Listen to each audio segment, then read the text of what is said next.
A very good afternoon, everyone, and welcome back to the Toffee Blues YouTube channel. I'm joined by Callum Brennan, and today we are going to be talking about all the latest developments at Everton. And we're going to, today's stream focuses on some potential outgoings. I think I speak for a lot of people when we say we've sort of been a bit sick of talking about this managerial situation. It's just getting a bit boring now, isn't it? If we're being honest, I think everyone just wants this position filled so we can go forward. But on the idea of going forward, there's been a lot of player news recently, and a lot of this news is focusing on some of our players who you would probably class in the bracket of are better players, if you will. I mean, better players, that's quite a loose term to use given on some of the performances of last season. But we'll get stuck all into that in just a short while. But firstly, Callum, how are you doing today? Thanks for joining us on the stream. Yeah, I'm doing well, mate. Yourself? Yeah, good. Thank you very much. And of course, we are live on YouTube, so be sure to drop us a like and subscribe if you haven't done already. And of course, get your comments in the comment section. We will be delving into the comments as often as we can. We've got Philip Mason, Erwin Koeman. Hello, good to see you. So yeah, let's jump straight into it. Okay, so I think we're going to jump in straight to this. Is from the Mail. So straight away, the Mail. Take it with a massive grain of salt, if you will. But we'll just get straight into it. And the headline is James Rodriguez is ready to leave Everton after Carlo Ancelotti's shock exit, with Atletico Madrid, Napoli and AC Milan all approach to rescue the midfielder after just one season at Goodison Park. Callum, take it away. What are your thoughts on that?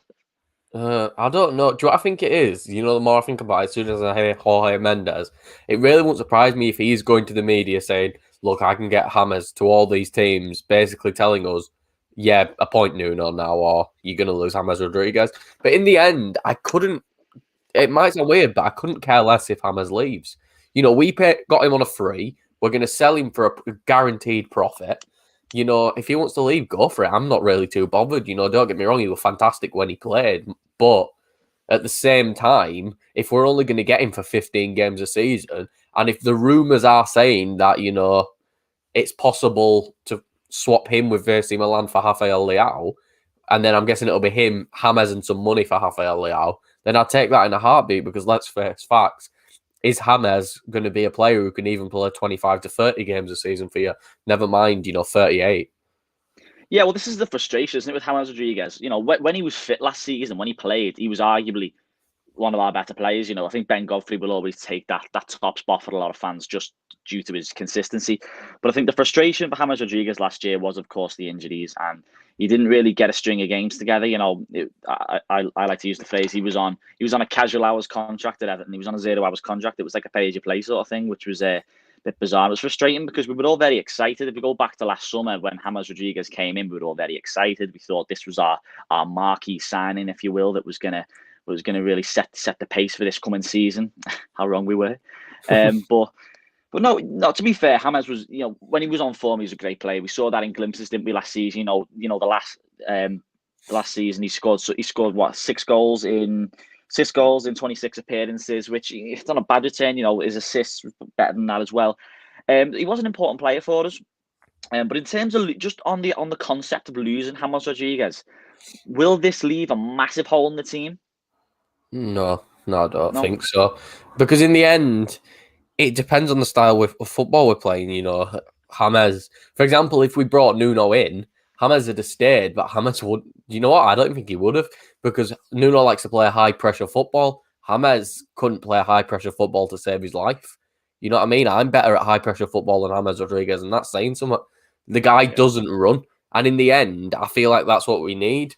I love James Rodriguez, and I think maybe if we were able to get, someone like a Graham Potter in, who, don't get me wrong, plays the high pressure football, but also then would probably be able to get James to create plenty of chances. It's sort of the idea of, are we going to get a manager that suits James' strong suits? And if we don't, if it's going to be Rafa, then let's face it, I think I don't blame James for leaving. If he's saying, Rafa Benitez is about to join Everton, he's getting out there as quick as he can, and I can't blame him, because in the end, it's not James trying to force a move. I'm pretty sure James said he's fine to stay. It's Jorge Mendes trying to force a move, and it's another one of these issues where the agent, for some reason, thinks he's more important than the footballer. Like, I do think it is to make us hire Nuno, one of his clients, but at the same time, I just couldn't care less. I wouldn't be happy with it. I would, but I wouldn't be upset with it either. I'd be like, yeah, you know what I mean? We had what was a world-class midfielder, and then we finished 10th. So, he probably doesn't have the impact that fans thought he were going to have. Because even if he played the full season, we'd have finished higher. I think we definitely would have. But at the same time, he's got problems with being lazy sometimes, and we've seen him. It's kind of like he wants to make himself look like he's defending. So he basically will throw a leg out or something. But in reality, everyone knows it's just a lazy tackle to make himself look a little better. So to be honest, if we can get a decent playmaker in, they don't have to be even on the level of James, but someone with a little bit of pace who can drive the ball forward. It's got a decent cross, a decent through ball. These exist all over Europe. Then I wouldn't really mind losing out on James. Yeah, I mean, this is the thing, like I said before, the great player, but there has been a lot of frustrations found him. You mentioned there, perhaps, there's an argument there that he's a bit lazy. There's been a lot of the frustrations mainly come from his fitness issues. But, if we're going off this article, it is, alluding to the fact that Atletico Madrid, Napoli and AC Milan are all being, and it's interesting this because it's saying how he's being offered. So if that is true, then, I think you probably are right when Jorge Mendes is probably running the show behind the scenes a little bit here. If we go back to when Carlo Ancelotti left, do you feel like a lot of people maybe saw this coming? Do you think it was quite easy to predict that this was... Because when we signed Rodriguez last year, it was very much on the basis of, his injury record. We knew we weren't going to get, 38 games a season out of him. That's mainly the big issue, wasn't it, about the fitness thing? And, potentially Real Madrid wouldn't just get rid of a player just to Everton like that. And obviously, it's no secret that Carlo played a big part in him coming to the club on that initial 2-year deal. So when the news broke, what seems like a lifetime ago now, that Ancelotti was on his way, was it quite easy to see this coming for you? Yeah, I think if you would have told me, Carlo's going to walk out for Real Madrid at the end of the season, I'd be like, right, James is going with him. Because let's face facts, Carlo brought 2 of his kids into the squad, Davide and James Rodriguez, because wherever that man goes, James follows. Like, he goes back to Real Madrid, and then James, if the rumours are true, because I think Real Madrid were interested at one point, completely forgets that club sat him on the bench and didn't care about him for years, sent him out to Bayern Munich to get rid of him. But then all of a sudden, because Carlo goes back, he wants to go back. But it's a strange situation. Like, Napoli confuses me because Napoli, I don't even think Napoli are on our level as a club. You know what I mean? It's like, where did they finish? They're like, I don't think they got top 5 Serie A. Napoli got like 5th, I think. Or if I have a look here, Napoli finished 5th in Serie A. Like, you know what I mean? Like, yeah, it's Europa League football, but in the end, it's not really an enticing product. Napoli have gone downhill since, I'm trying to think, since even before Carlo. Carlo was dragging him downhill kind of a bit as well. So I could see AC Milan Champions League football. Atletico Madrid are about to sign Rodrigo de Paul, it looks like, so I don't really know about that one. If he goes anywhere, I think it will be AC Milan. And I do think the idea of us trying to get a player back from that deal would be a good idea. But I just think if James can go to Real Madrid for free, like Jabs has mentioned here, then yeah, if we can get money for him, get it while we can. If AC Milan want to say, here, we'll give you Rafael Leao if you give us James in 10 million, then we pounce on it and we get rid of James, because in the end, Rafael Leao will be much better for this club than James will in the future. Yeah, absolutely. You've hit on the head there. Just going to some of the comments. We've got Cam from the Mighty Blues watching. He said, "Afternoon, fellas. Don't think any of us are surprised at the possibility that James could leave." Yeah, absolutely. Maybe 100%. When Carlo left, it's no secret that he was a major factor in him coming to the club in the first place. So I don't think it's much of a surprise. I think it was written in the stars, really, that he was going to probably follow suit. Erwin Koeman, Rafa doesn't like James. That could be playing into it as well. Philip Mason says, "It's a shame we never got to see him, but he was on a high wage and doing next to nothing." And that's a good point. That I only made it to the Wolves game last season, and no fans had really seen him in the ground really, because I think the games where we were allowed in over Christmas against Chelsea and Arsenal, yeah, he was injured. I don't think he was injured. Shock. So I remember being in the ground against Wolves that final day, and everyone knew that his injury record was really disappointing last season. And I think Carlo had said that he was fit going into the Wolves game, and everyone was really excited to see him. And when the team news broke that he wasn't even on the bench, for the first time, everyone sort of gave James the benefit of the doubt, given his quality as a player, and everyone sort of always like cut him a bit of slack, if you like. But that day at Goodison against Wolves, last day of the season, we had 6,500 in the grounds. Everyone was looking forward to seeing James, which might turn out to be the last time that we could have seen him anyway. And when the team news broke that he wasn't it, there was a frustration. There was a real, like, I think a lot of fans vented their anger and just they were just fed up a little bit. So that could, a lot of people got fed up in the end of James, I think, as well. Cam goes on to say again, I'd like to see him stay, but if there's a potential swap deal for Rafael Leao, I'd take that all day. Yeah, he can do a lot for us. He's young, hungry. We've alluded. How old's Rafael Leao? 22, I think. 22. Yeah, this is what I mean. And we've alluded in previous videos, haven't we? How it's so important to snap up these young and hungry players. And if we're comparing this to James Rodriguez, it's like night and day in the two players. Which on paper, if we want to move forward as a club, this is what we're looking for. Erwin Koeman says Milan wouldn't ever offer a young player like Leao for injury-prone old player like James.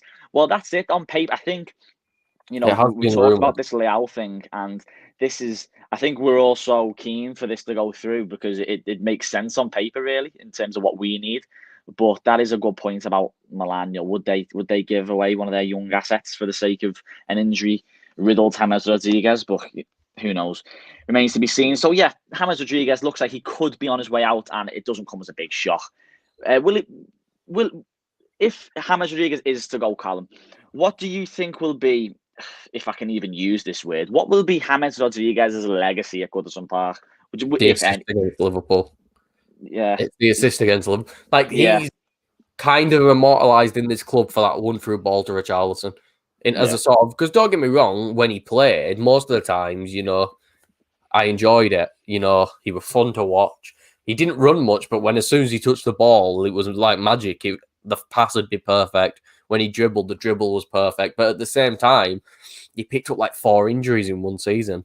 Yeah. You don't really want someone who's got that injured. And, to stick on Erwin Koeman's point about Milan wouldn't ever offer a young player, it might be that situation where Mendes is saying, listen, I'll send my client to Milan, but then I don't know if Leao's agent is Mendes, but I know he's Portuguese. If you bring in Nuno, we'll give you Rafael Leao sort of thing. Because then it's sort of like, because Mendes will want to help all his clients. And if we bring Nuno in, then it's kind of helping both clients in a way.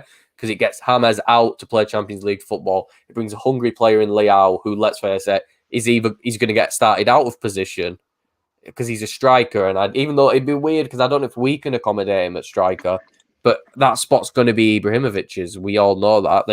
There's no point taking Ibrahimovic out of the squad when he was performing last season before his injury. So there's no point really. So Milan they'll either not play him or he'll play on the left wing because of Çalhanoğlu going to Inter. But I don't really know. So maybe it's the sort of thing where Milan are saying, we can get James Rodriguez and 15 to 20 million for him. Do we get rid of him now? And then see, because you know what Everton are like, we'll do something. And then Milan will put a buyback clause in his contract for £5, and then we'll sell him back to him next season. You know what this club's like with contracts. Yeah, like Erwin Koeman there, his legacy would be the failed legacy and the false hopes of Ancelotti. Jab says, James for me is a lifelong blue. He's done my head in with the little injuries that kept him out for so long, and that fatigue. Bullshit makes me not bothered if he leaves. Yeah, I think you speak for a lot of people there. Does Rodriguez epitomise? Does he personify Ancelotti's era? How on paper it looks amazing, but in truth it was quite underwhelming. Do you think? I mean, it's disappointment, isn't it? James Rodriguez is the sign of the Ancelotti era. It's pure disappointment. Every time we thought we could do something, he was the catalyst of it. Like that early run, the game against Brighton. Like, don't get me wrong, I can't even say it's Brighton because look at Brighton are a good side. Brighton came back from 2-0 down against Man City, and he tore them apart. And we were like, oh my God, we've managed to do it. It's 2014. It's 2014. And to be fair to him, until the first injury, there was no reason that suggested we were wrong. Every game he performed on a level. The goal against Leicester. Wesley Fofana has been one of the best centre-backs in the Premier League this season, and he made him look like a League Two defender. Yeah. So he's clearly still got the ability, but what's the point of having the ability if you can only play 15 times, start 15 times in the league, and you've got to get...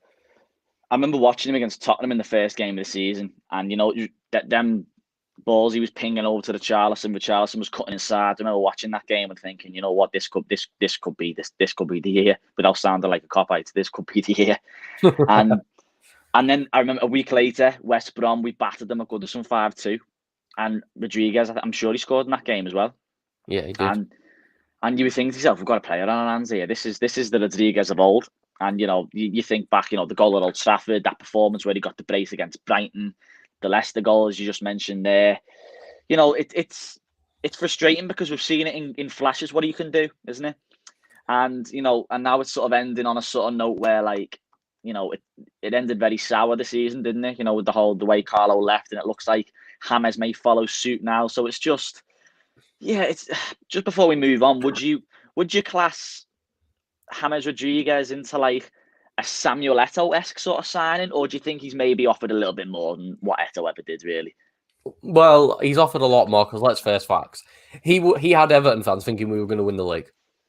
He had us all thinking that at one point, first against Tottenham, we were like, okay. Then we won again and again and again. And we were like, oh my God. Yeah.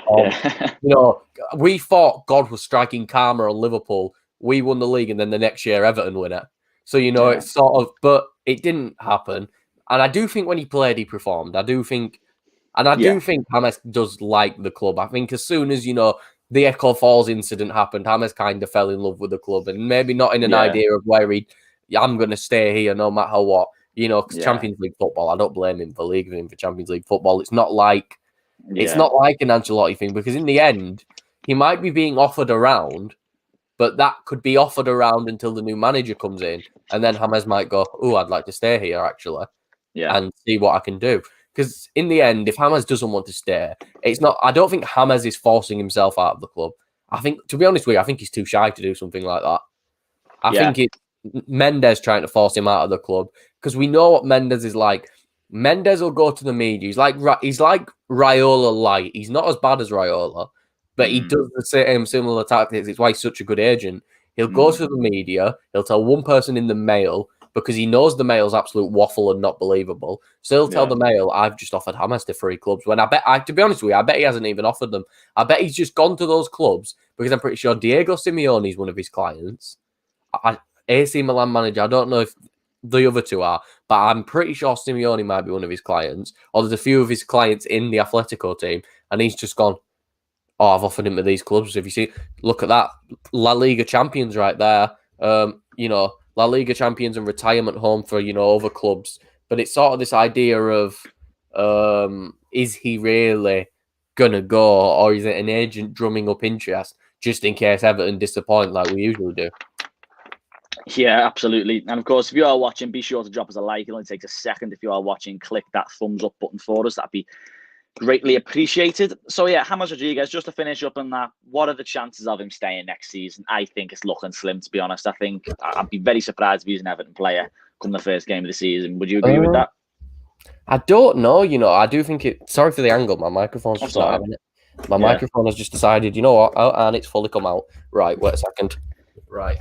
Because you made the point before about what James has, because James has said in recent, I think some quotes came out a couple of weeks ago where he said he would have no issues with filling out that final year of his contract. I think he said that on his Instagram. They are official comments from James Rodriguez. It's not like some random person's made these for him. But does this sound okay? Because I'm holding the microphone. It's all right. But I think it's. I don't know. I think it depends on the manager we bring in. I think if we bring in someone that can actually give James a bit of hope, like he might watch Graham Potter go in and go, "Ooh, look at all those chances Brighton created." Because it might even be a thing where James goes, "If I stay, I might even go." Napoli are the only club that are really interested in me.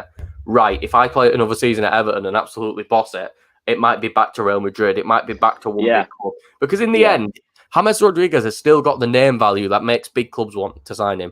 He's like the 4th most followed footballer in the world. Yeah. You know what I mean? He's a big name. And, he's in the end, he's done us good. Look at how much he's boosted our popularity in America and Colombia and stuff like that. Yeah. So in the end, it's not really a bad thing. And I will always have some respect for James for everything he's done for us. Let's face facts, I don't think we ever beat Liverpool that day without him. So probably not, no. I don't know. I'm going to say I think he will leave because I've just got a bad feeling it's going to be Rafa. And that's, that's the dread from the manager that makes me think James is going to leave. Because with the right man, what's the point in him leaving if he has some faith in the club? He doesn't have to move location. He can, don't get me wrong, Liverpool's not a lovely place to live. I think most of us know that, but it's, it's not Naples, it's not Milan, it's not Madrid. But at the same time, if he wants to be a star player and he wants to be the number one on the team sheet or number 2 or number 3, it's not going to be at Atletico. It's not going to be maybe at Napoli, but no, it won't, because even Insigne and stuff like that, he'll be a top star player at Napoli. At AC Milan, I just don't know with AC Milan because they've already got Ibrahimovic. They have a really young core, and then they're going to just add loads of aging players to it. So I don't know. I could see Napoli because he just seems like a sort of player Napoli had signed for a hit and hope at Serie A now that Juventus are falling off the cliff. But I don't know. I think I'd have to see some more clubs rumoured first for me to fully believe he's going to leave. Yeah, we'll have to just keep an eye on that one over the coming weeks.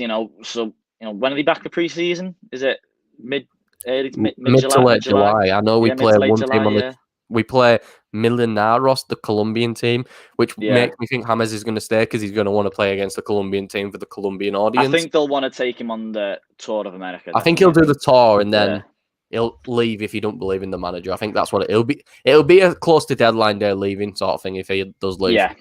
Yeah, definitely.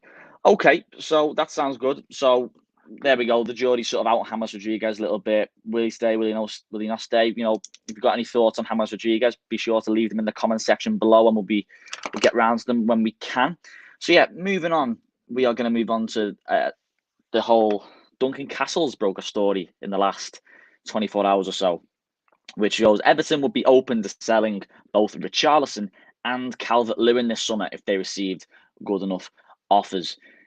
There are experts within Everton that feel Calvert-Lewin has reached his peak and may take advantage of his current stock being high. Now, this is an interesting one for me because it just seems that these are two of our, on paper, these are the men who give us the goals. Without the goals from Richarlison and Calvert-Lewin, we would be in very much dire straits than last season. And now that the fact that this is believed that there are experts within the club that are going to be quite happy to let them go, it strikes me as quite bizarre, really. And I don't really think this story has much legs, to be honest. Richarlison, he's scored 42 goals for us in 119 appearances. GCL, 173 appearances, 53 goals. So what do you make of this story, Cam? Do you think that there's legs to this? Do you think Everton would be willing to get rid of Calvert-Lewin and Richarlison for the right price? There's been a few rumours about Calvert-Lewin to Arsenal, maybe. And then, Richarlison to Madrid. I don't know. What do you think about that? Do you think there's legs in this? No, it's Duncan Castles. I could see Richarlison maybe, but is another team going to come to us and give us the 85 million we want like Barca did? No, they're not. Real Madrid probably barely have enough to buy in team dinner. So I can't really see him going to Madrid. And why Calvert-Lewin, there's interest from Arsenal, but in the end, it's a sideways step. I don't care what Arsenal fans say. It's a sideways step right now. Yeah. They've got just as much European football than us. And what's he going to do? Arteta will bring in Calvert-Lewin for 80 million and then still bench him behind Lacazette. So it's like... Yeah. So it's a sort of thing where if Calvert-Lewin got an offer from Manchester City, I'd go, do you know what, Dom, leave, because that's your career being progressed. You will become the top goal scorer in the country if you go play for that team. But unless a really big team offers for him and a team where he knows there's going to be guaranteed success, instead of Arsenal where it's let's hope these young players work out, and I think that's the only team he's been really linked with. Like, I think Duncan Castles saw him get linked with Arsenal and was like, oh my God, Everton are going to sell Calvert-Lewin because it's Duncan Castles. He's an absolute fool, but that's not the point. It's just, I don't see it. Maybe Richarlison, but at the same time, I think Richarlison loves the club to a point where he will give the club a chance with a new manager, and then it might be this ain't going to work out. Let's just get out of there. So no, I just think Duncan Castles is, to be honest with you, he's just chatting it like he usually does to just try and get clicks. Yeah, I mean, one thing he has said is that he thinks that these players have reached a peak. Do you totally agree with that? Do you think that the Calvert-Lewin and Richarlison have reached the peak? I don't. I think under the right stewardship, we saw with Ancelotti, in the time he was here, Calvert-Lewin just got better and better on season. Okay, he went through patches last season where he was, maybe didn't score as many as he did perhaps as in the opening stage of the season. But I don't think I'd go along with that they've reached the peak. I feel like they can offer a lot more. Yeah, 100%. Richarlison's only getting better. Because in the end, Richarlison's goal scoring dried up last season, but his all-around game got so much better last season. Calvert-Lewin, look at the jump Calvert-Lewin made from being 13 goals with most, don't get me wrong, he's still kind of a tapping merchant now, but he's also a tapping merchant that can jump over 6'4" defenders. So, I'm not going to complain about that. The improvement both players made over like a 6-month period is ridiculous. Calvert-Lewin can only get better, in my opinion. Because here's the thing, look at how much better Calvert-Lewin's hold-up play got throughout the season as well.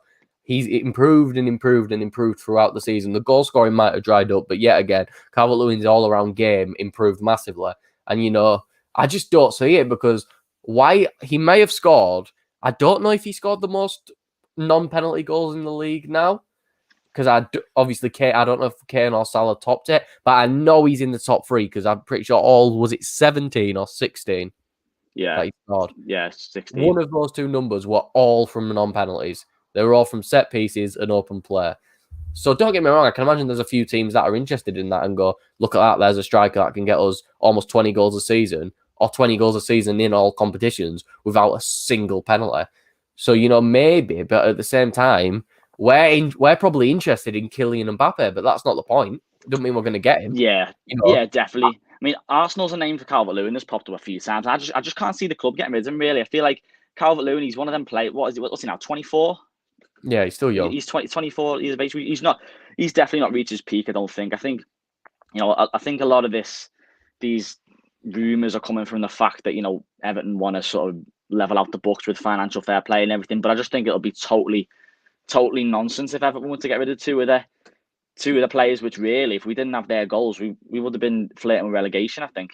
So, and as well, there's the whole argument of who do we replace them with? You can't just replace two players who get 30 goals between them at least a season, just like that. It doesn't happen in this market. So, just on Calvert-Lewin and Richarlison, last season, going just off last season, do you think particularly Richarlison, do you think he struggled, didn't he? You think about, he's one of them players that sort of thrives off the fans being there, and he didn't really have that last season. There's an argument that maybe he went missing for large parts of last season. Out of the 3 full seasons he's been here, it is 3 full seasons he's been here, isn't it? Yeah, that was probably his poorest out of the 3. Would you say? And what would you put that down to?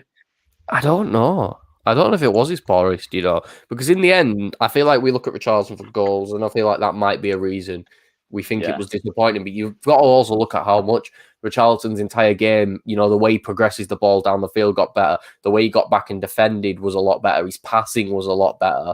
I feel like he had to sacrifice goals. And I've mentioned this with Cam in the chat a few times when we've been on his streams, that I feel like Richarlison did sacrifice a lot to get the best out of the players around him. And in the end, that's what you want. If Richarlison is going to go, right, I'm going to get 10 goals, 10 assists instead of 15 goals and 3 assists, or 15 goals and 5 assists. I don't care, as long as he's getting the contributions.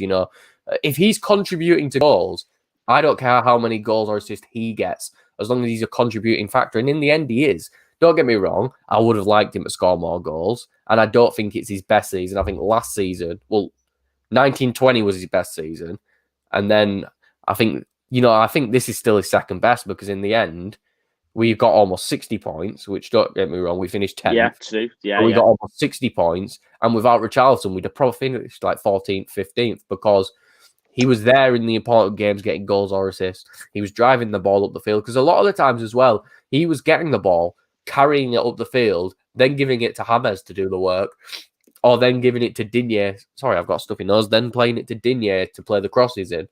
So in the end, it's kind of... we don't really know a factor sort of thing, where I think, because he liked to play as a 9, but I don't think he's a 9. He even tracked back when he was playing 9. I think he's like an inside forward where you can play him on the left and then go cut in as much as you want, mate. Kind of like what Robben did for Bayern, where he'd get the ball and then you knew what he was going to do. He's going to cut in and hit it on his left foot. I think that's the sort of thing Richarlison might want to do. And I do think it kind of means he suits off being on the left but can drift in, and then have someone on the right who might drop back or just sticks to the right. But in the end, no, I don't think that was his worst season for us. I think Richarlison had a fantastic season all around. Maybe not in the goal department, but all around, being a progressor, being a carrier, his passing game, everything improved all around for Richarlison. And I say it, Richarlison and Digne and maybe Calvert-Lewin are the only players that have world-class sort of potential. I think I think you can make the argument for Digne being world-class. I think you can make the argument for Digne being one of the best left-backs in Europe, to be honest with you. But Richarlison... 100%, mate, 100%, yeah. I mean, I don't know. I think the case... If you want to be RC, I think the case is there for him being the best. I do think it's there because in the end, look at how much Alphonso Davies regressed, and then the only other one really is, I'm trying to think, maybe that Gerson's from Germany. I'm trying to think of left backs. Theo Hernandez from AC Milan and Andy Robertson. And let's face it, we all know in this chat that he's better than Andy Robertson. So it's kind of, we've got, and Richarlison, you can just see it. Let's face facts, there's a reason Barcelona offered that much money for him. He's got to have that. I think he can be world class, absolutely world class. One of those players you look at and go, wow, how did he play for Everton at one point? It's kind of like Lukaku. We sit back and look, we watch Lukaku for Milan now and Belgium and go, that geezer did not play for Everton. Because going back to Duncan Castles as well, I don't know if it was him, but I swear someone in the media said, oh, Everton getting 75 million for Lukaku's an absolute bargain. He's never going to get any better than this. And then he was like, oh, look, I'm right, when he went to United. And now he's number 3 in the world behind Kane and Lewandowski, arguably on par with Kane, in my opinion. You know what I mean? So it's this idea of, journalists coming out and going, well, this player's reached their peak at 24 years old. It's stupid. And, I don't think Richie, I don't know about Richie, Ed, someone here has put, Richie will go this upcoming season and wasn't interested. I don't think he wasn't interested. I kind of think, I kind of think Richie saw the writing on the wall with Ancelotti. Because I think he got quite frustrated with Ancelotti at times, not the actual team around him. I think so as well, yeah. I agree with that. Yeah, I think the thing with Richarlison is, it's sort of, you mentioned Lukaku there, and we know we've got to play on our hands with Richarlison. We know on his day he can be one of our best players from the last 3-4 years, without a doubt. He's heading into his 4th season now. Now Lukaku spent 4 years with us, and I think his last season was 15-16. I think was it 15-16? Was that the season where he finished? Was it 16-17? I think it was 15-16. Let me think. 15-16. So 17-18, 18-19. Yeah, well, because 19-20 he went to Milan, so it was 16-17. 16-17, yeah. So we got 4 years out of Lukaku, obviously, albeit the first season was on loan. Now, do you feel like Richarlison, we're at that stage now where maybe we will get another season out of him next season, and then depending on what the lay of the land is next season, do you feel like next summer might be the summer where, if we haven't made some kind of progress where we feel like we're gonna go places, he could maybe be off? Feel now's not the time to worry if Richarlison's going to leave. You think maybe it'll be next summer, perhaps, or do you? I don't think it'll be next summer. Are you of the opinion that you feel like he might stay, and you feel like he's going to go down out of the folklore? If we get the right manager, we can. I said this in the last stream with, I forgot his name. That's really bad. So in the last stream, I said that if we get the right manager in, we could finish 6th next season. West Ham are going to drop off. I don't believe in Arsenal at all. Spurs can't even get a man. Spurs are in a worse managerial position than us. Like we haven't even made offers. They're being turned down consistently. So it's kind of the idea of, I feel like 6th is open. I feel like 6th is completely open for one team at a pound. And with the right manager, Rafa might even do it. But at the same time, someone tweeted it the other day, Rafa could win an FA Cup and we'd still boo him. You know what I mean? It's sort of that thing. So it's all dependent on the manager. I could never see Richarlison forcing his way out. I feel like it might be a sort of Lukaku thing, because in his last 2 seasons, he was like, if someone comes in for me, can I leave? And we went, yeah, of course you can. If someone comes in for you, you can leave. But no one came in for him until the season where he finished. He finished 1 goal off top goal scorer, or did he get tied top goal scorer? Is that when he got 25 in the league? 25 in the league, yeah. I think someone like Kane or Vardy or might have beaten to it. I don't think he got top. Or did he get top goals? I'm not sure. He either got it tied or lost it by 1 goal. Yeah.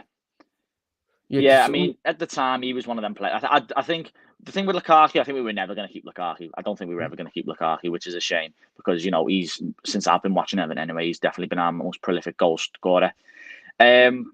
Just getting in some of the comments here again now. Dan Boy says, Richarlison was very interested.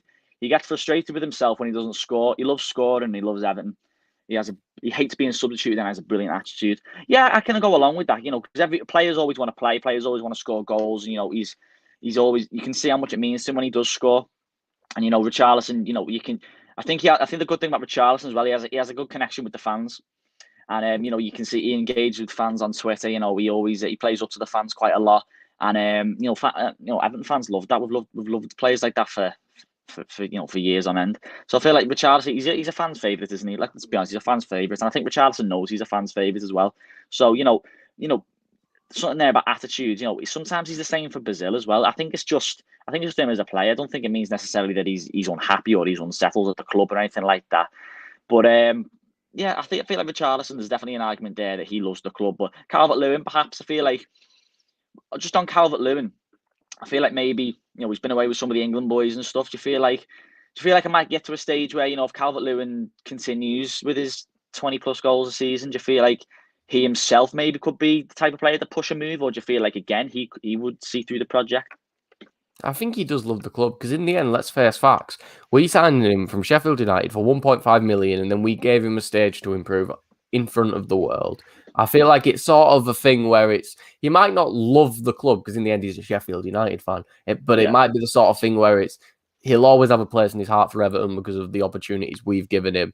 And, because let's face it, without Duncan Ferguson, he's never even close to the player he is now. I don't think it was Ancelotti that got this big improvement out of him. I do think it was Duncan Ferguson. But I don't know. I think he's similar to Lukaku. I think it's sort of a thing where he'll start going 20, 20, 20. And if we go, because in the end, Lukaku at first, when we finished 5th, was like, oh yeah, I'll stay at Everton. There's an interview him saying, I'll stay at Everton for it. Geez, if we can keep this up, if we can be in and around this, but then we finished 11th twice, of course he was going to leave. But Calvert-Lewin, if we finish, mate, because here's the thing, is if we can go get a progressive manager in and then maybe go 7th, 6th, why is he going to leave?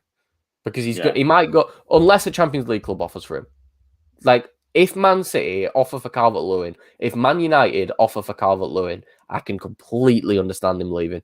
I can. Because in the end, we might, at the time, we'll all throw a strop. Calvert-Lewin wants to leave. No. Look at all we've done for him. It's just, I don't really think it's this idea where players are going to force a move. I think as Everton fans, we're always panicking about people forcing a move. And if you see Owen in the chat here, he says, no, Callum, I think Ancelotti did get the best out of him. I think he did in the way he positioned him and told him how to play. But in the end, without Duncan Ferguson in that coaching staff, Calvert-Lewin's probably in the under-23s or out on loan right now. Because in the end, what Ancelotti did to improve him was said, literally, mate, just play like Inzaghi. That's what he told him. Let's face facts. We know what he told him. He's admitted to it. He just showed him tape of Filippo Inzaghi and went, play like that guy. That's all you have to do. And then Calvert-Lewin went, oh, I'm pretty good at playing like this guy, and started to score. But in the end, I don't think he has the same intelligence when it comes to finishing. I don't think the aerial ability is always there, but I don't think he has the fearlessness to just dive for the ball every time like he always does without Duncan Ferguson. It doesn't matter because for example, if we hired Ancelotti 2 seasons ago and Ancelotti went, play like Inzaghi, mate, Calvert-Lewin has scored 2 goals and been sold the season after because he didn't have someone to nurture him into the player he is now. So, it's all good, a manager coming in and knowing how to get the best out of a player, but it's who got that player to the best that deserves most of the credit, in my opinion. Dan says, if you had to sell Dom or Richie, who's going? Richie. I think. I don't. Yeah, it's a hard one, isn't it? Because they both have their own. They're not similar players. They both have their own sort of thing about. They're not similar players at all, I don't think. And I feel like Richarlison has that. impact with the fans, doesn't he? But yeah, who else is going to have the potential to maybe kick on and score in excess of 20 plus goals? That's what I mean. Don't get me wrong. We're extremely lucky when it comes to strikers. I think we recently, anyway, we went from, I don't know who we had before Lukaku.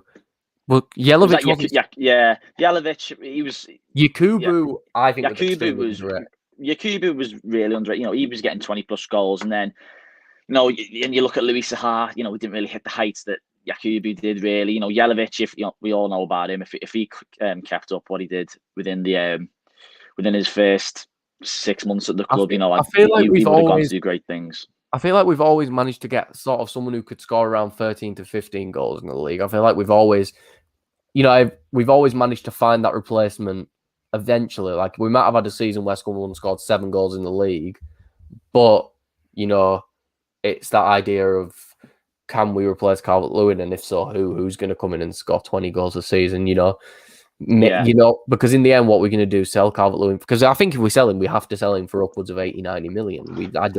The man is English, which instantly doubles his price. So the thing is, there's no Everton become a stepping stone. For example, if Man City bid, we say, Man City, there's 25 goals in the league for you because of the team you've got.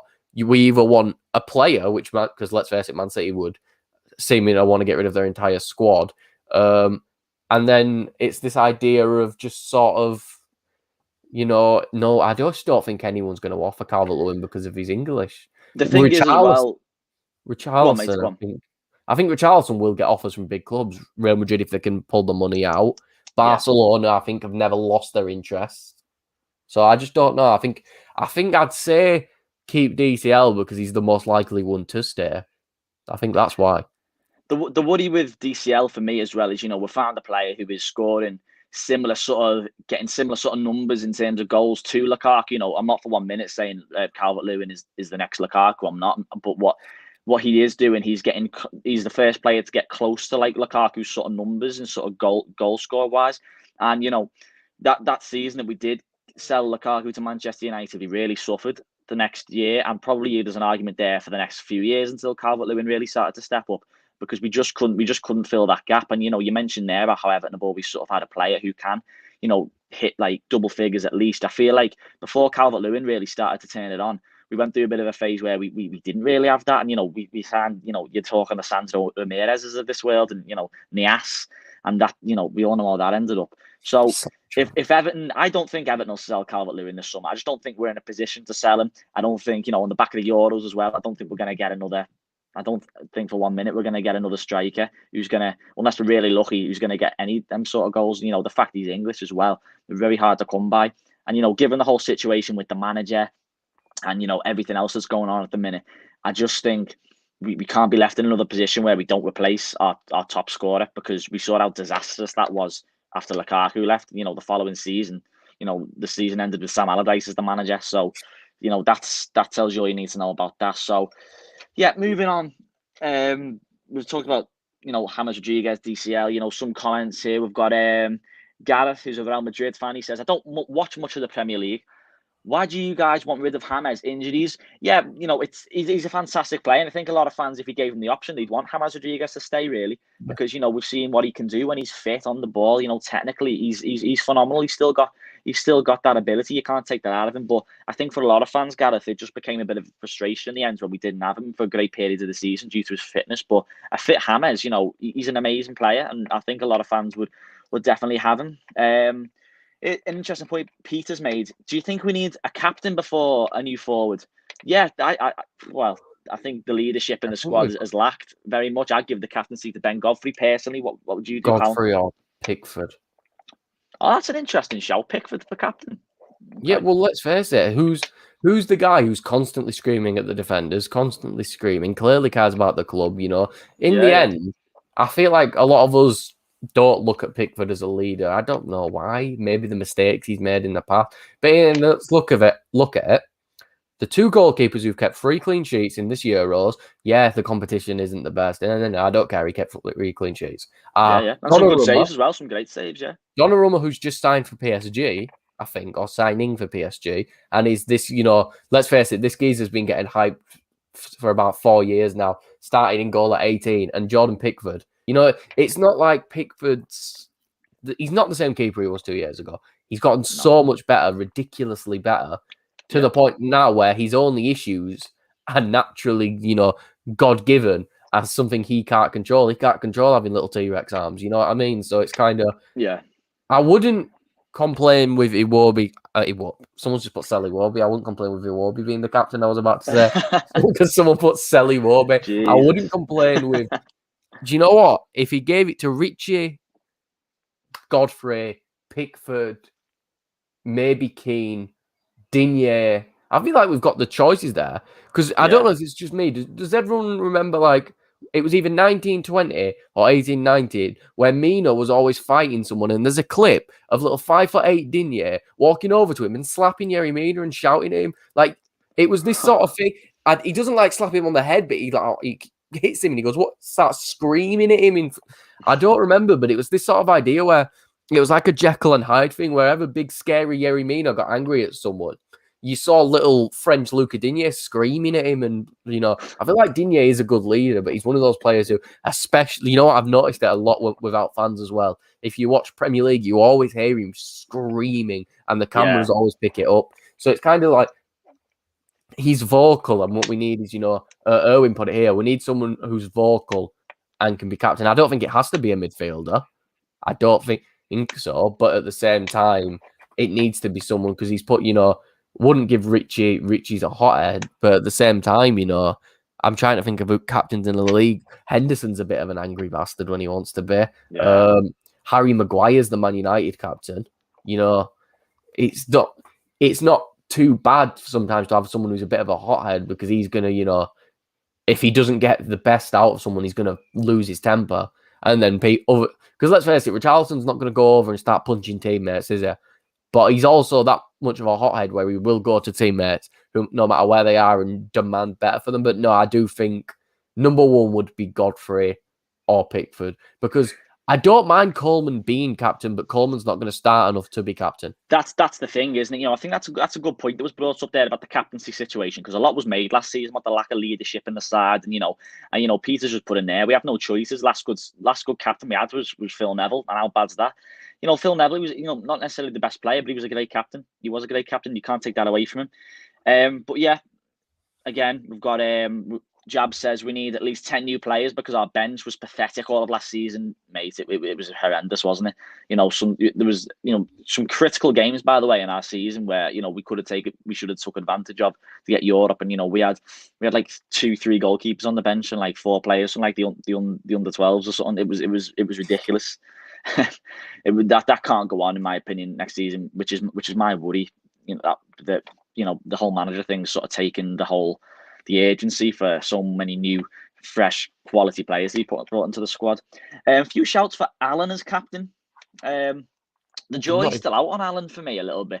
I think he's a good player, but I say jury's still out because there's been a few rumblings that Ancelotti wants to bring him to Madrid as well. I'm not sure about that one. Are you? He won't start. Yeah, that's what I mean. Like, I think Alan, 9 times out of 10, he'd be a starter for Everton. Yeah. All the time, what he brings to the team, but I don't think he'd get that at Madrid.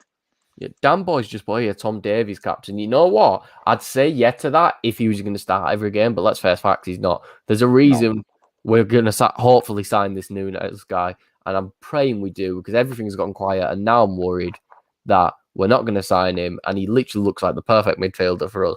So yeah, I don't think Davies is going to start enough. I feel like Davies might be one where if he plays, give him the armband and I'll be happy with it, but is he really going to play enough to be the captain of Everton? Joshua says, I'm calling it now. DCL, Richie and Dean will all leave if Martinez becomes the manager. I think that I'm not sure if that's like Benitez. I think that's a cross between Benitez and Martinez. That's the worst nightmare, that. Becomes our manager. He's known to fall out with players. I think he's maybe on about Benitez there. Yeah, perhaps. Martinez gets along with players. Yeah.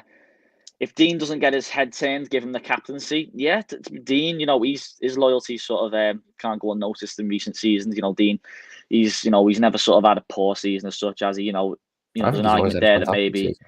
Yeah, like his first 2 his assists records are just phenomenal for me, and I Well, think Dean didn't he definitely have should be a contender. most chances created for it was either a left back or a full back last season, and he missed a month.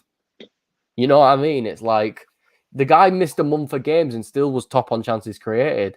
Like defensively, he's not the best, but you know, he doesn't have to be really. He doesn't have to be the best defensively as long as he's got a competent centre back next to him. He'll be fine, Yeah. which is why I think if you put Godfrey next to him, then he'll be fine. He'll play fantastic. You know, it's this sort of idea where I don't know because PSG are interested in him and he's French and PSG could win the Champions League. And if they get Digne, you know what? They will win the Champions League instead of course they will, yeah. Well, to be fair, Bernat, the Spanish geezer, is pretty good. But besides him, I don't think they've got anyone else. So, you know, but in the end, if Digne goes to PSG, we're getting 50, 60 million easily, I think, because he's French. And so I think we could probably French tax PSG a little bit. Because I don't know. I think most of PSG's homegrown talent's off the bench. Yeah. But a lot of them have been there for a while as well, so they'll class. I don't know. I don't think Digne will leave. I don't think so. Yeah, he signed a new contract, Owen, but at the same time, that doesn't matter in football. It doesn't matter. New contracts don't mean loyalty nowadays. It just means more money if we sell him. That's all it means. I think he stays, but I feel like he's also, like someone's put here, he's reaching his prime in football terms. You know, he's 27 now, 28, 29. We might want to start getting rid of him at 30, 31 because he's very energetic. He'll lose that energy. But under the new manager, if it's not Benitez, I want to keep him because he's going to be a vital piece towards progressing forward. Dean has to stay. Dean has to stay. He's one of our best players. I think Dean is our best player. Because let's face it, he's the only world-class player in that squad. James isn't fit enough to constantly be called world-class. Dom's only had one season of scoring 20 goals. Richarlison's not there yet. Godfrey can be world-class, but he's not there yet. So he's our only world-class player. But the problem with being Everton and having a world-class player is when the French geezer gets offered a bit from the best club in France by a mile, is he going to have his head turned by a possible Champions League title? So we don't know. But I feel like Digne is one of those players who will go, let's see how this next season plays out. If you don't help me out, just please get rid of me. I don't want to kick up a fuss. Do you feel like that might be the case for a lot of players this season then? Do you feel like maybe they're prepared to give it one more? And I say this more alluding towards our better players like the Calvert-Lewins, Richarlisons, and the Deans of this world. Do you feel like this season might be big in terms of whether they pay? Obviously, we'd always want them to stay as fans, but do you feel like this might be, make or break for some of these players? If I pray to God this isn't the case, but if we do get a point at Benitez and then at the end of last season we are in a position where we're starting from scratch again, do you feel like some of these players might, down tools and maybe want to leave? Yeah. And this is why it's so important that the managerial choice is so correct, isn't it? A lot of them will leave. I think it's if we have a stinker. If there's some sign of progression, then I think a lot of them will say, I'll answer Josh's thing in a minute, but it's just, where did that comment go about Digne then? Just a second. There it is. Josh put, Digne loves our club. You can tell, and he's settled at the club. He won't want to move now with his kids here. But you've also got to think, would he also want to move his kids closer to their family in France? Yeah. It's kind of this sort of, do you really know thing? It doesn't mean he doesn't love Everton if he wants his kids to be with his family. So it's the sort of thing that you don't know, because in the end, where's Digne going to go when he retires? Yeah, it's not going to be Liverpool. At least Ghana Gay loved Everton. I think he does. I think he adores Everton because of look at how much we praise him. I don't know any Everton fans that have ever said a bad thing about Digne, and if they did, I don't think they're real Everton fans. Because let's face it, if we've had one pillar of consistency for the past 3 years, I think he's been here 3. Yeah, because didn't he come? He came in the same summer as Mina. Yeah, this will be his 4th season. Yeah, he came in the season where we did a little raid on all the players Barca didn't want. By the way, just saying, 18 million for Digne is one of the biggest bargains in the past 5 years of football. So it's this idea of he doesn't want to be constantly disappointed. I can tell that. I don't think Digne for his own career, even if he loves the club, it doesn't mean he's, a snake if he leaves. Ian's point here. Digne owes us nothing. I don't think he'd go if a better offer comes to him right now. I think he'll give it a chance. But next season, 100%. And I feel like a lot of us fans would have to go, you know what? You replace Leighton Baines seamlessly replace Leighton Baines. Arguably, Leighton Baines is another one who could be the best player who's played in our club in the past 20 years. You know what I mean? He was arguably at one point the best left back in the league. He was never that kind of like Digne's in the world argument. He was better than Digne, don't get me wrong. I think Baines is up there for one of the greatest Premier League left backs of all time. And I think if he, for example, let's say he would have moved to, was it City? I think City wanted him at one point. Yeah. I know United wanted him. Moyes wanted to take him to United, didn't he? I think he was linked with City. I think Tottenham maybe even wanted him in the past as well at one point, yeah. Yeah, so let's say City signed Baines. They never need to spend 50 million on left backs because they've got constant consistency with him. And I don't care what anyone said. I think Guardiola would have loved Leighton Baines. Leighton Baines retires with, let's say, 2 Premier League titles. Instantly, he's getting talked up with not. I wouldn't say. I think Ashley Cole's always won just because he was generational. But I guarantee he's in that top 3 debate easily. And then for a left back to come in, a Barcelona reject. I say it all the time now. But Jordi Alba had a bit of a career revival this season, but that Barcelona would have loved Digne back, and they're probably dreading that they didn't put like a buyback clause in his contract or something because he's become fantastic. I'll say you might have to read comments now because I'm about to sneeze. Yeah, I mean, Josh says, as much as I love Coleman and still believe he's a good right back, it's time for us to replace him, and it hurts me to admit he ain't the same as Coleman. He ain't the same Coleman anymore. Yeah, that's right. And I think if Coleman's time is coming to an end, as Callum just said there, when Baines left, the transition in which Luca Dean moved into the left back position was seamless, and I think we want something very similar. And there's a lot of shouts for Dumfries of the Netherlands, and I think that's a player that a lot of people would want. Just going back to Josh's earlier comment as well, would you guys take Coutinho if we lose James? Would you take him? Would you? Yeah, I don't care about his links to the Reds, man. It's just he's a player, not a manager. In the end, if Coutinho joins Everton, Coutinho doesn't give a shit about Liverpool because he joined Everton. You know what I mean? Rafa kind of maybe might still have that place for Liverpool in his heart, but I just don't think Coutinho does. Coutinho can't be awful. He scored 2 goals against Barcelona for Bayern. You know what I mean? You can't. It's this idea, and it winds me up. And I'm not saying it's a bad take. Like you call a player awful because he's not given a chance to play. You know what I mean? It's this. There's so many. Is James Rodriguez awful? And he didn't play at Real Madrid. You know what I mean? No. We're all sat here praising James Rodriguez. I don't like it. I don't like the idea of, because he said here Coutinho's a bit injury prone. I don't want us to just, James leaves all, Coutinho, James back. You know what I mean? So it's kind of like that idea. The thing with Coutinho for me, I don't want Coutinho. I'll just come out and say I don't like Coutinho. I think bringing Coutinho to Everton would just, for me, and this is just my opinion, it just go back on everything that we need at the club. I feel like we need to swerve this whole idea of getting all these has-beens and everything. Coutinho's got nothing to prove. He's proved himself in the Premier League. He's nearly 30 years of age. I feel like he's got nothing to really give to Everton. Well, I'm not doubting his ability as a player, but we're talking about his injury record. We're talking about what does he owe? Nothing. He's done it in the Premier League, and I feel like as a club we need to be looking for players who are young and hungry, like Ben Godfrey, because he was one of our best players last season. Players who have something to prove, and they want to. You see it in Leicester all the time. The players they've been through. You look at the likes of Tielemans, young and upcoming players who have something to prove. They want to make it in the Premier League. I just feel like Coutinho, he's seen it, he's done it. He's not gonna. How many times were we there last season bemoaning all these players that are on high wages and are just walking around the pitch with nothing to prove? You get to April time and they've got the flip flops on and they're ready to go because they don't care. We need to be I feel like we just need to be bringing in players who want to add to the cause and they want to give something back to Everton Football Club. And I'm not doubting Coutinho as a player. I just feel like as of this moment, I just don't feel like he's the right caliber of player we should be aiming for, because I feel like these are the players that just don't have their heart in it, and then we're just gonna be back to square one, and then there'll be a division amongst the fans, and then I don't know. That's just my opinion. But Dan says if we wanted a Coutinho style player, we should have outbid Villa for Buendia. Yeah, spot on, mate. Spot on. Absolutely. No, we shouldn't have. No, we shouldn't have paid 40 million for Buendia because that's what we'd have had to pay. No chance.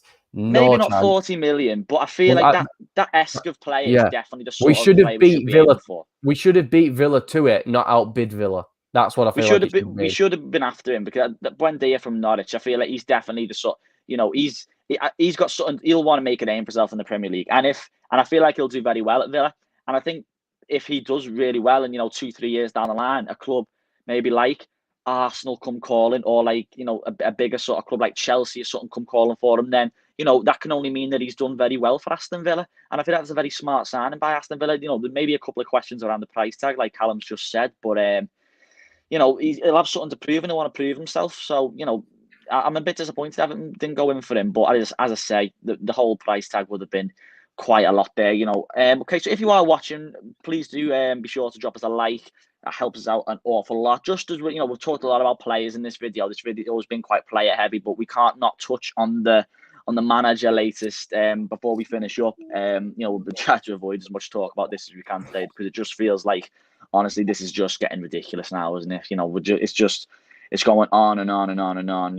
Last week, it was all Rafa. Then Rafa went quiet, and then I can't even keep up with it. I think it came out that all of a sudden Everton didn't want Rafa. Everton have listened to the fans, and Everton don't want him again. And now all of a sudden Mashiri wants him again. So I just, Callum and myself spoke about this. We had a lengthy conversation about Rafa Benitez last week, but I think we've covered all bases in terms of Rafa. But in terms of just on the latest developments, we saw them the banners being put up on Goodison Road outside the ground, which I feel like made a very strong message to the board, and I think that maybe prompted the reports that came out on Twitter that Benitez was off.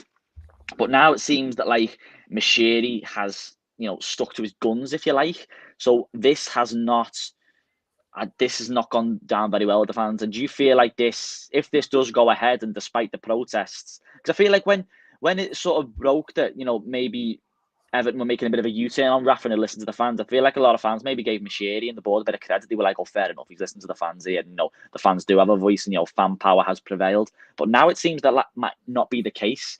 So do you feel like the tide's going to turn towards Mashiri if this goes ahead now? If Mashiri's irons Rafa, the tide will turn a little bit. Don't get me wrong, I think it's wrong. Yeah. And because look at the money he's pumped in. He isn't choosing the players to sign. We just signed crap players. So it's kind of like, we don't know. I just don't want him. It's not. We said this last time. It's not even the Red Links. I don't care. Yeah, no, it's not. It's not. Yeah, it's not the Red Links. Yeah, he's boring. How many years I don't sit and watch Everton and just be. I've genuinely fell asleep watching Everton before multiple times. I'm not going to lie to you. The amount of Everton Burnley games where I've just gone, right, I've been sat down on the couch, leaning back, and eventually it's just night. I'm out. It's so boring, and it reached its boring pinnacle under Ancelotti. Yeah. Us under Ancelotti were more boring than us under Allardyce, and I'm not even joking. You know what I mean? It's just sign a manager who's just exciting, and he's just going to progress us forward. You know what? I don't even care if we play defensive football the first season. If we play nice counter-attacking stuff, I don't care if we have 20% of the ball, but when we have the ball, it's entertaining. It's just this idea of where we're just constantly replacing. It's like we're replacing managers with the same managers. It's like we've gone Sam Allardyce. Oh, Carlo Ancelotti, obviously much better than Sam Allardyce, but sorry, we're copying the style of football, defensive. And it's not working. Surely you'd think if you're the board now, you go, right, so we finished, since Martinez left, 11th. I think we finished 8th.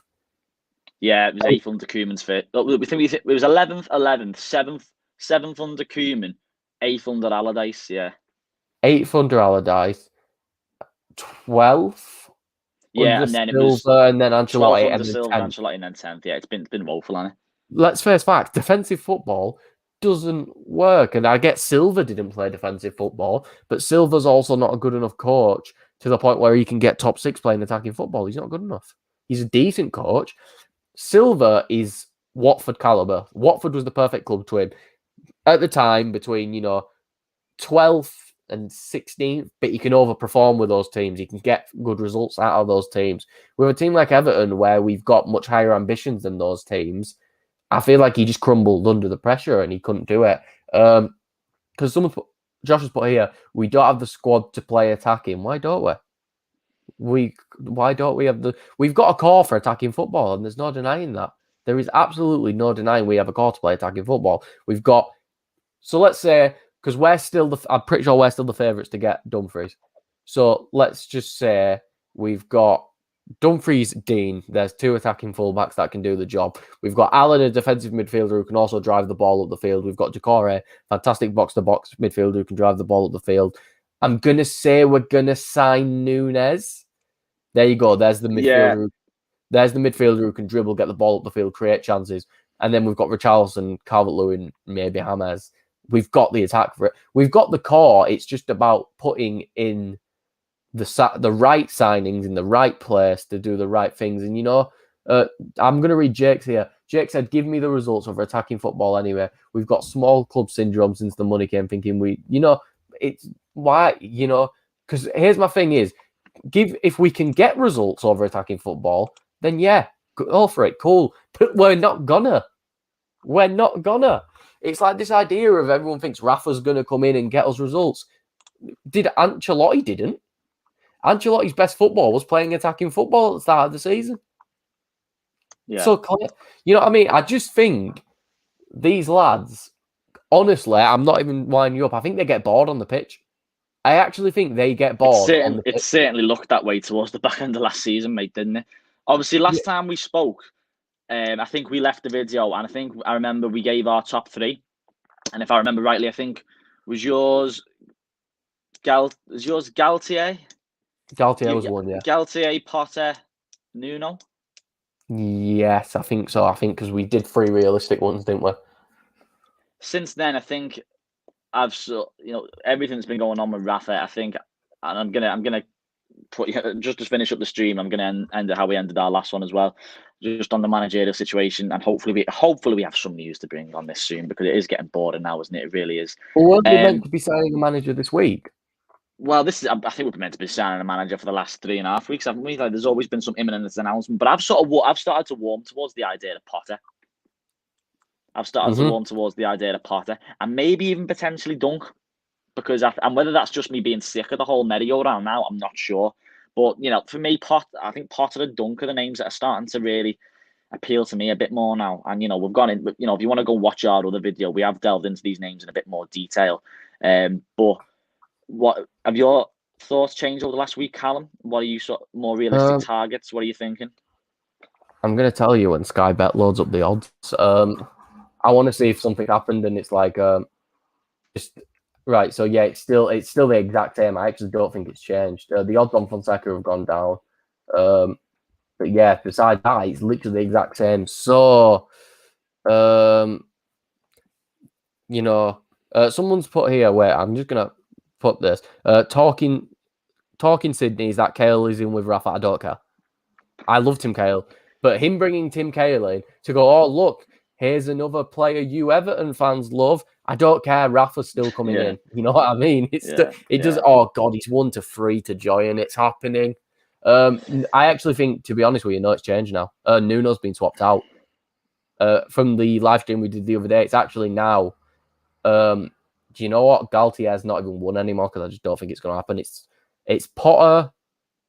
It's Potter, Galtier, Favre. That's my 3 right now. Yeah, in betting odds mean nothing, but it's just I don't want to sit and scroll through Twitter and find things from journalists when the betting odds take that into account. I know they're not realistic. Ancelotti was 40-1, but they're all the names towards the top of the betting list are also all the ones that have been mentioned. I think, like I said, I think we are just sick of it now, aren't we? Everyone just wants to sort of be able to look forward to the new season now and be able to sort the horror show of that squad out. I think that's what needs to be done. You know what I mean? Like, for me, Graham Potter, I think that was attacking style of football. We made a point in last week's video, didn't we? How it could be like a Brendan Rodgers-esque move, didn't we? How like when he first moved from Swansea to Liverpool, and he made a name for himself and went on to be, he's one of the best managers in the country, in my opinion. So, some might say that's a bit optimistic with Graham Potter, but looking at his style of play, I don't think we'd be in any position to stick our noses up at him, especially if the likes of Benitez are being linked. And But yeah, I don't know. We're still no closer, but I think we'll wrap the stream up there because we have been on for quite a while now. But yes, obviously today we talked about the whole thing about James Rodriguez. Be sure if you are just joining the stream, go back and watch it from the start later. We have delved into the whole talks on the James rumours breaking this week about Calvert-Lewin, Richarlison, and what the squad, and overall what the squad needs and what we need going forward. And we're looking, but these players that have been linked, what has their legacy been, and how much of a gap will they leave in the squad if they are to leave? And of course, the latest with the manager. And hopefully, in the coming days, I feel like we've been saying this for like the past month or so now, but hopefully that there's some breaking news with the manager soon, and hopefully that breaking news is not Rafa Benitez. But no, thank you very much, everyone, for watching the stream. Thanks for all your comments and all your likes that you've left. Be sure to subscribe if you haven't already. Big thank you to Callum Brennan for coming on and sharing his thoughts with us as usual. So thank you very much, Callum, for coming on the stream, and hopefully we will be able to do another one very soon. I'll be able to bring some interesting developments, hopefully, on the I nearly said on the Rafa news then. Hopefully that's not the case on the managerial news. But no, thanks everyone for tuning in. Thank you to Callum. Thanks for coming on. Thanks for sharing your thoughts, and we will be with you again soon. Thanks everyone. Take care. All the best.